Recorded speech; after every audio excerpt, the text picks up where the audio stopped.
Hi, thank you for joining me for this review of this Hawkeye Firefly Micro Cam 2 FPV action camera. Comes in this box. If I take it out,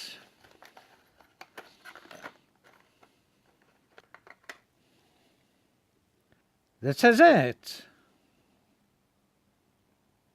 It comes in this protective sleeve, which makes it IPX4 water and splash resistant. You get a mount with it. So it can be mounted like this.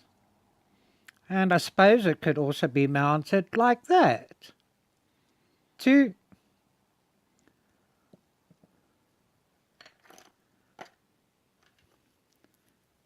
We get two straps. We get a menu board. And we get this cable. So this is to charge the battery and also to plug it into an AV-in source on a TV, DVR monitor or FPV goggles. And if I take it out of the sleeve,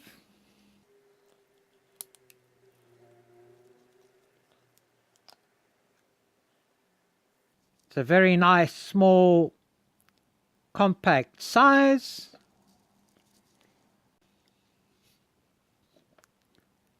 $38mm long,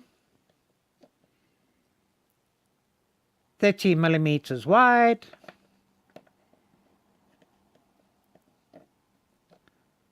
and 30mm deep.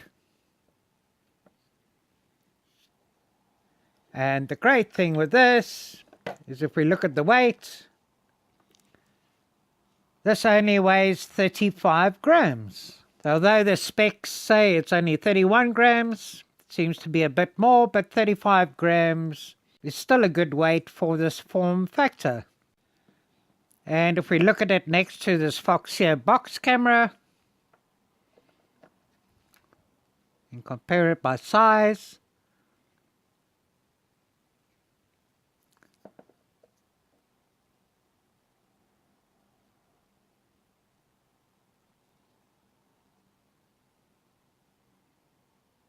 this is easier and smaller to mount onto a quadcopter drone, although you can use this as a dash cam too. And here's a picture of a comparison to a Session 4 and a Run Cam box form factor camera.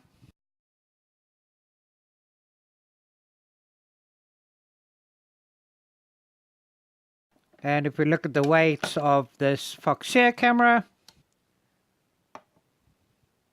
this one comes in at 74 grams.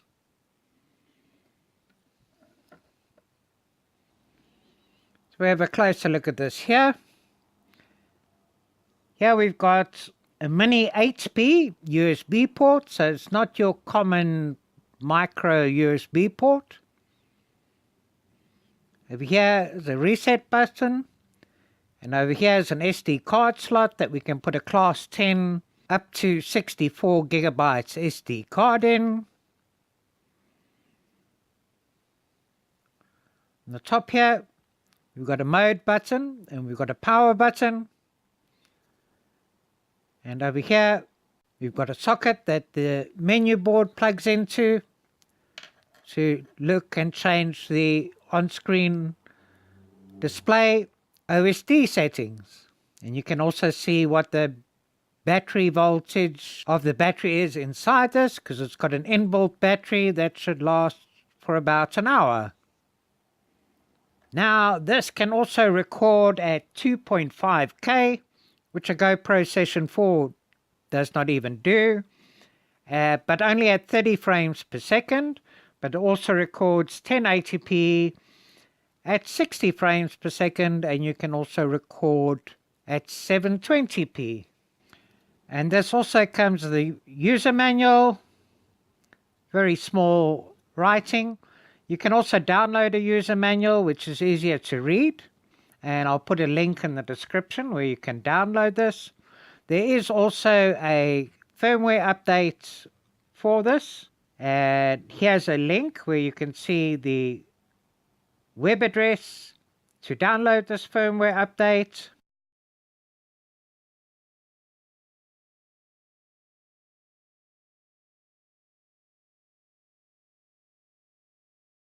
And here's a picture on how to do the firmware update too.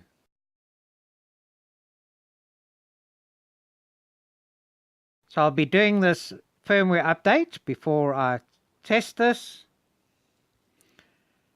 And basically, if we have a look here, to power it on, you press and hold the power button here for about 3 seconds. And then we will see, you can see a blue light come on here. And the blue light indicates that it's ready to record in 1080p or 720p mode. Now if we press and hold the mode button for about 2 seconds, it changes to red, and red is ready to record in 2.5K video mode. Press and hold it for another 2 seconds. It changes to red and blue, so this is in photo mode to take a photo. And if you have it plugged in and charging and you power it off, you press and hold the power button in for 3 seconds. This light will turn green to indicate that it is charging, and it'll go off when it's finished charging. It also says this has low latency, only about 40 to 50 milliseconds, which is good.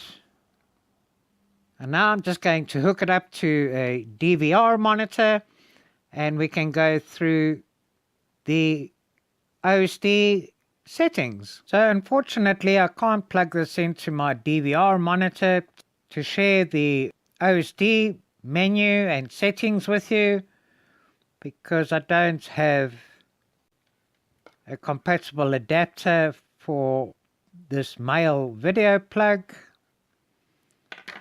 So I need an adapter that has this female plug and goes into a 3.5mm jack.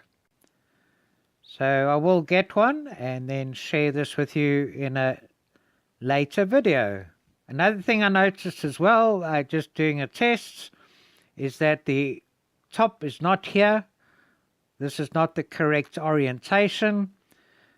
The correct orientation for the video is to have the power button and the mode button on top. So don't know why they put a Firefly 2 logo there, unless they put it in the wrong way around. But just be warned, do a test, make sure you've got the correct orientation before you start using this. And now I'm just going to put it back into the sleeve. So make sure it's the right way around, camera facing forward.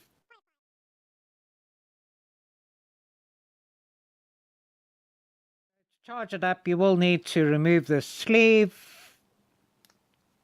which is a bit unfortunate, but otherwise you can leave it out of the sleeve, but then it won't be that water resistant. You can see things through here, but we can't really see the buttons here. You can see it faintly, and press down.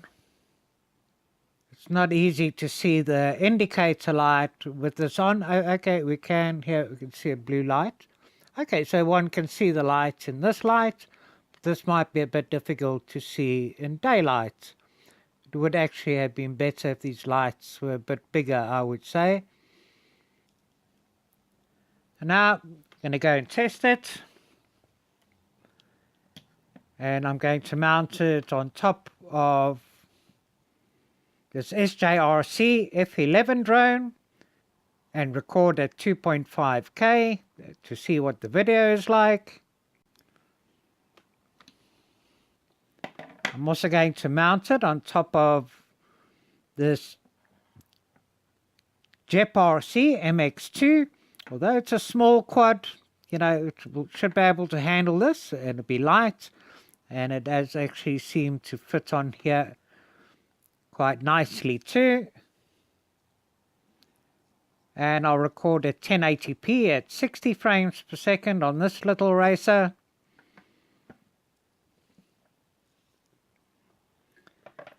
And I'll also put it onto this JEP-RC MX3 Sparrow and also record at 1080p at 60 frames per second to see what the video is like. I've got the Hawkeye Firefly Micro Cam 2 mounted on top of this SJRC F11 quadcopter now. I'm going to record at 2.5K at 30 frames per second, but I will post this video separately because if I integrate it into this video you will not get the benefit and see the full 2.5K.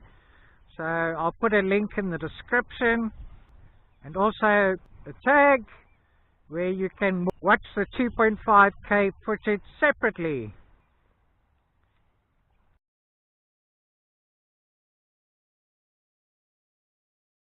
Okay, now I've got the Hawkeye Firefly Micro Cam 2 mounted on this JEP-RC CX2 quadcopter racing drone.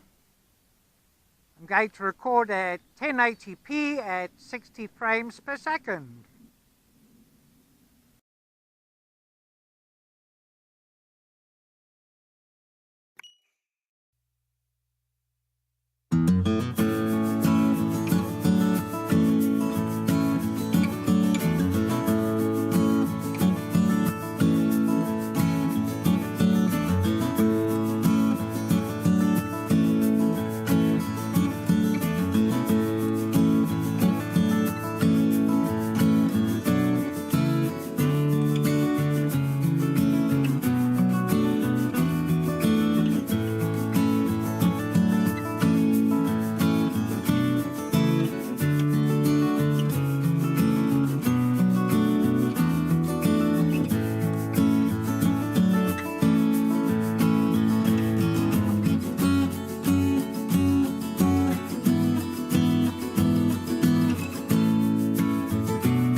The Hawkeye Micro Cam 2 mounted on top of this JEP-RC MX3 Sparrow, all ready to go. Going to record at 1080p at 60 frames per second.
hope you enjoyed the test flights. Easy to just plug this into a computer and it loads up the drivers, and you can transfer directly without removing the SD card, which is a good thing to have. As I suspected, to try and see this light outdoors is very difficult. It would have been a lot better if the light was bigger, brighter, or better position, so you could see it more clearly, because it doesn't give you too much confidence if you can't see it too clearly. You waste a lot of time as well. Other than that, it does fit nicely on these small quads, and the bigger quads will fit well as well. The position of angle, on the SJRC F11, I had to tilt it downwards a bit, because when it levels out it would just be into the sky, a bit similar like this is when it levels out as well. But this is meant to sort of fly at this pitch, and then it's fine if you can do that consistently. And a nice balance on this one, where it's fairly stable and a nice pitch, but it was still sitting level. Would have been nice if it also came with a better connection to connect to a display device, but when I receive my adapter, I'll post another video and share that with you too. I'm impressed with the picture quality of this. I do like this form factor. I do like the fact that it's smaller than the preceding box cameras, and also wherever you can save weight, it's always a good thing and gives you more flying time. So please subscribe, like, comment and share if you like my videos.